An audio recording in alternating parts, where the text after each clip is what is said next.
So here I am using Merch Informer.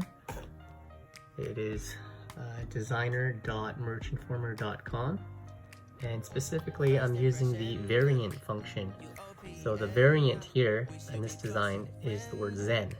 Zen will change, as you can see, to single AF, and this is the second variant of 115. Basically using Excel and creating a CSV file, I put 115 different keywords.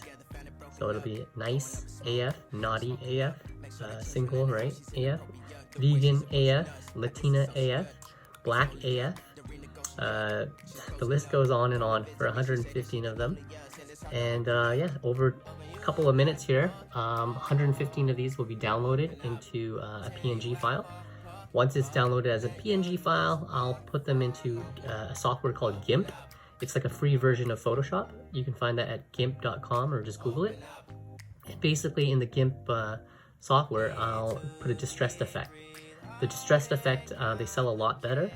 So yeah, I'll just add that distressed effect, save it, export it, and then upload them with a title, a description, and keywords for different print-on-demand marketplaces, such as Merch by Amazon, TeePublic, Teespring, Spreadshirt, Zazzle, Society6, and so on.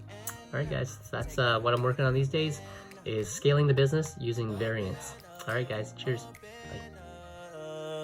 Shut it down like Macintosh. Open up, open. Cold as ice and Coca-Cola. Open up.